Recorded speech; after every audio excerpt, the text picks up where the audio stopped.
Terraria is a game of bosses, progression, building, style, and all sorts of things, and one of the best and most lively ways to do all this is with NPCs. So I've decided today, since other than ones that are based on progression usefulness only or a considerable amount of bias, I like that he sells you the Clothier outfit, I like his red hat, I like his name choices, I like so much about him. there was no other definitive list on how much use the average player can get out of each NPC, like an overall scale of everything an NPC has to offer, regardless of how good they are for killing stuff or gearing up, although that is obviously included. Before I get into it though, I did want to mention that the old man, town slimes, and the animals won't be included because I feel like they don't really compare to the others because they have much different purposes. Alright, starting with number 28, the pirate. This guy honestly just sucks. If it wasn't for his cool shimmer variant and the fact that he could be named Gunpowder Gary, he'd be in 30th, below Make Money Pants and the Scraggler. The pirate has one vanity set and cannons. Hey, there's a pet too. Oh, a pet? Yeah, it's a little parrot. Okay, that actually sounds pretty cool. How much does it cost? It says here it's 3 platinum and 75 gold. Is that a lot? Number 27 is going to be the tax collector. The tax collector is okay, but he's kind of just forgettable and not really that useful. I mean, half the time I don't even get him. Yeah, he gives you money, but not much more than killing a few Eye of Cthulhu's or a few minutes of fishing wood. The biggest redeeming factor of the tax collector though is that he's literally passive income, so you don't have to do anything for the money, but it doesn't really change my argument. Number 26 is Santa Claus. Please don't put me on the naughty list. Anyway, Santa is just alright. He's okay. He serves his purpose of being seasonal and festive, and I like that. A Santa vanity set and lots of Christmas themed decoration items make him more than enough to put him above last. The reason he isn't higher is because he is seasonal apart from getting him after the frost moon, and all his goodies are themed, so people don't even use him outside of the holiday season, including myself. Moving promptly into number 25, the princess. The princess sells some of the more unique items in the game, but like Santa, they're all visual. The reason the princess is above Santa is because of what she sells in certain seeds, as well as the weapon that she drops. All the pirate accessories, the coin gun, the Terragrim, sandstorm in a bottle, slime staff, heart lanterns, and party flasks are all available on the celebration and get fixed boy seeds. She also drops the resonance scepter, a post-planetara magic weapon, but honestly, it's not that great. Overall, the princess is cool, but just nothing special. Number 24 has to be the Stylist. Yes, this list is unbiased, but as someone whose character looks like this 99% of the time, it's difficult for me to find much use in this NPC. When I do have hair though, she's cool, but I just can't see much more than a small amount of players coming back to this NPC very many times per playthrough. I also find that the hair dyes that are offered give a lot less versatility than the other visual-based NPCs. Then, at number 23, I have the Golfer. The Golfer is one of the most fun NPCs, but also one of the most complicated, leading to not many players getting much use out of him. He has a whole point system where playing more and more golf in your world unlocks more items for him to sell, which is cool, but everything is generally cosmetic outside of the golf cart, golf chests, and the lawnmower. I honestly wish I could put the Golfer up higher, but there's just not enough importance to get him there. For number 22, we got the Cyborg. The Cyborg is like the pirate, where he has barely any items, but this time he actually has some useful ones. His main purpose is for rockets, which is actually the only way in the game to get rockets. Generally, rocket-based weapons tend to be weaker than the gun and bow alternatives, but I still think it's worth noting, especially for the rockets that destroy tiles, which is probably the best way to clear out large spaces in your world. The Cyborg also has the recent addition of Echo Blocks, which are a really great building item, allowing for invisible blocks, but the Painter literally just outclasses him by giving you Echo Coating. Speaking of the Painter, number 21 is the Painter.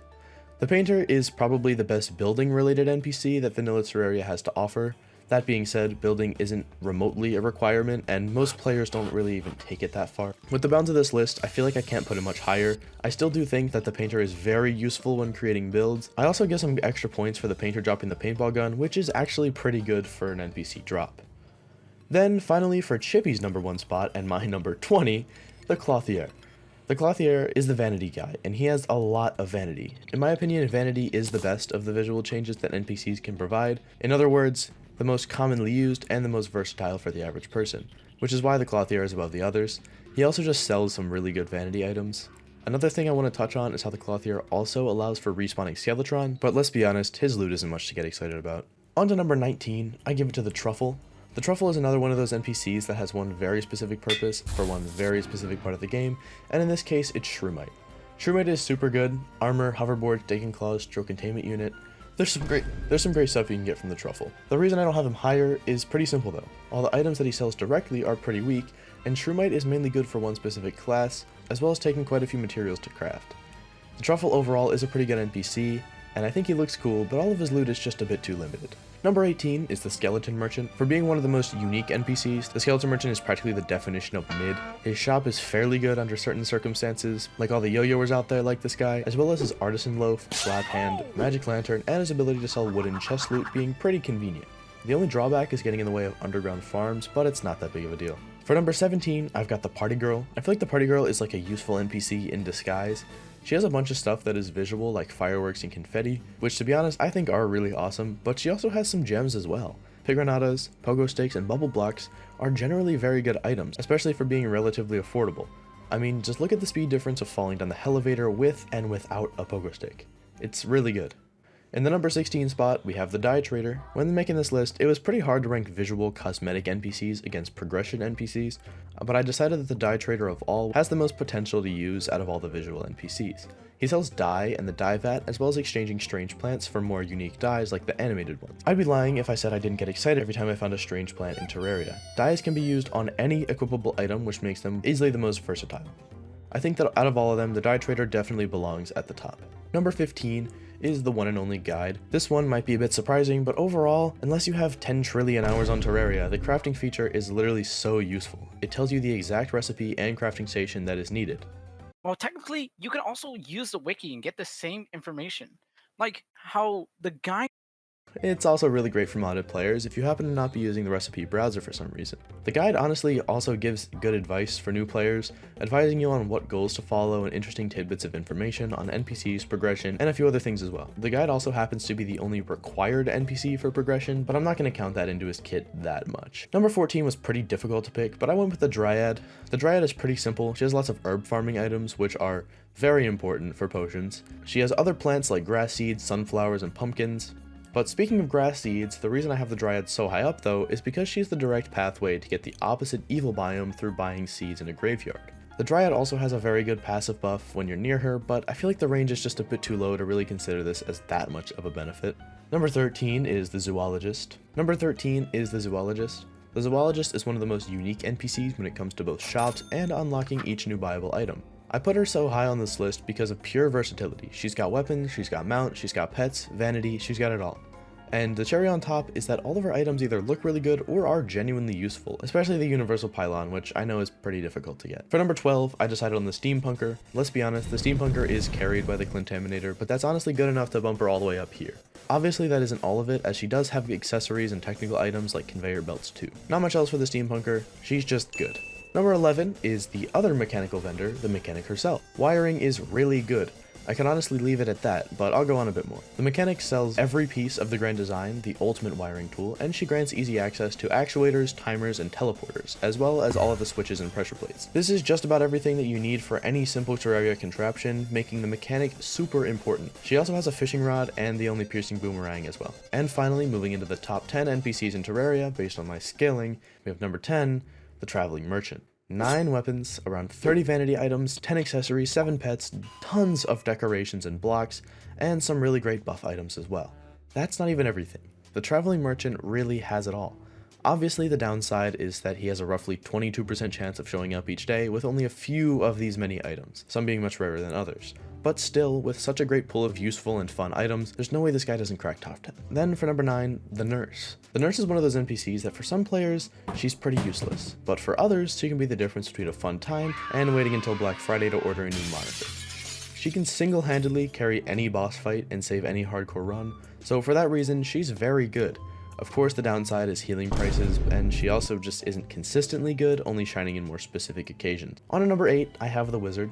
Yes, the Wizard is kinda carried by greater mana potions, which is the mana regen method of choice for most magic users. He also sells the Crystal Ball, a practically permanent buff to total mana, magic damage, and a couple of other stats. The Wizard is the route to 4 magic weapons and a light pet as well. He's just simply a staple to any mage. He's a useful tool for builders with the Ice Rod, and his Crystal Ball can help rangers with infinite bullets and arrows too. For number 7, I chose the Witch Doctor. This guy is amazing for summoners with great accessories and Tiki armor, plus a really good bonus from flasks, which benefit melee users a lot as well. Unfortunately, this is kind of everything. Since the change to the Leaf Wings, the Witch Doctor has become a very specific NPC with really good loot, but just not that much of it. He's kind of like the Truffle, but he spans across the game just a bit more. Moving into number 6, it's going to be the Arms Dealer. The Arms Dealer is essential for Rangers. When considering each gun and material the Arms Dealer sells, 10 different guns require the Arms Dealer to acquire, most being very good choices as a Ranger. The Arms Dealer is also the primary method to get almost every single bullet type, and tons of other specialty ammos too. My personal favorite part about the Arms Dealer is how easy he is to get high happiness by putting him with just the nurse in a desert biome. This happiness increase leads to very good sell prices, as well as super cheap weapons and ammo. Then, just cracking top 5, I decided on the Demolitionist. It's crazy that an NPC with only 3 items pre-hard mode and 6 after Plantera, ignoring the ones that require a specific item in your inventory, can somehow make it to the top 5. But the Demolitionist has bombs, dynamite, and grenades. Starting with grenades, these are a genuinely good weapon, which is pretty easy to get in mass amounts, and they're also an ingredient to the infamous B-nades. Bombs and dynamite, on the other hand, are absolutely game-changing. They can be used at literally any point in the game. They're great early game for dealing with enemies underground, mining resources, and for clearing out space for exploration, and they're great for late game for clearing out large areas like leveling ground and making space for farms, which are amazing for a huge amount of different items, depending on which biome your farm is in. But with what we have left, number 4 has to be the Merchant. He's just the old reliable NPC, giving you all sorts of early game lifesavers like torches, ropes, arrows, potions, bug nets, and piggy banks, most of which end up becoming useful throughout all of Terraria's progression. Most of the other NPCs on this list tend to have one specific purpose, whether it's a game mechanic or class, but the Merchant proves to be useful for literally anyone throughout the game. His trades are nothing stellar, but they sure are pretty good. It's like the other NPCs are flashy materialistic objects and technology, while the Merchant is just air, water, food, you know, the essentials. And finally, the third best NPC in Terraria is no doubt the Tavern Keep. This portion of the video is pretty much a PSA that you should start doing the Old One's Army more. The Tavern Keep has literally every aspect of the Dungeon Defenders collab locked behind him, so I'm 100% including it as part of his worth. The weapons and armor from this event are genuinely fantastic, and can also be a great way to switch up the usual playthrough if you don't already use it. You can find him right after your evil boss is defeated, so his loot is usable throughout a large majority of the game. The second wave of armor sets, the third wave of sentries, and the Betsy weapons are definitely the best, so he's a great option for late game especially.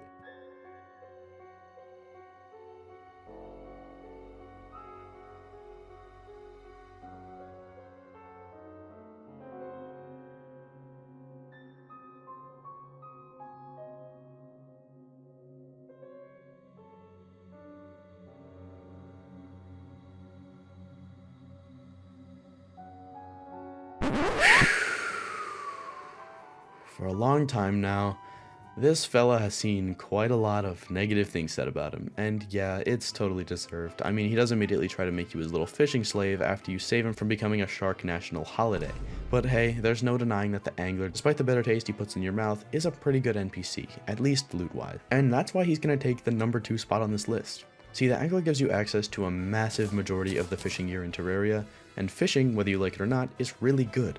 Depending on which biome you fish in, it can be an insanely good moneymaker, a great food farm, or a nice way to get some extra and safer loot like hard mode or in bars. The buffs that the angler's quest trades give you though, their accessories, rods, bait, and potions, improve literally every aspect of fishing by 1,000 miles. Fishing also gives you a ton of useful items that are completely unrelated to fishing itself. A great example of this would be the Enchanted Sundial, which lets you skip to the next day, allowing for easy skipping of forced events, or even to get you to the next daily fishing quest.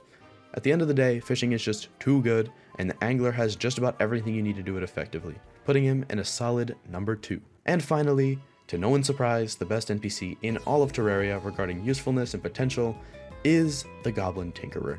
The Goblin Tinkerer has 2 features that can literally carry you through all points of the game, and for many players end up being essential for every playthrough. These 2 features being the Tinkerer's Workshop and Reforging. Starting with Reforging, you can use the Goblin Tinkerer's Reforge mechanic to reroll the modifier that you have on weapons, tools, and accessories to massively improve your overall damage, defense, movement speed, etc. For example, having warding on all 6 of your pre-hard mode accessories in Master Mode can give you just 1 defense less than a full set of Molten Armor. 6 menacing accessories can take you from a weapon that does 65 damage to over 80 damage. Keep in mind that you can also reforge that weapon to deal even more. Moving on from Reforging, the Goblin Tinkerer also sells the Tinkerer's Workshop, a crafting station that grants the ability to combine accessories into much more powerful ones, oftentimes just simply giving you a new accessory that does exactly what the first 2 did while only taking up 1 spot. This can also lead to some of the most important and powerful accessories in the game, like Terraspark boots, the Ankh shield, and the Berserker's glove, for example. Oh, and by the way, all of this is available before a single boss. And yeah, I'm aware that the Goblin's items, and especially Reforges, are crazy expensive. But hey, you can always get money, but you can't always get Goblin. I don't know what that meant, but it sounded right. Anyway, I hope you enjoyed this list. If you did, subscribe. If you didn't, subscribe, and have a good rest of your day. Bye bye.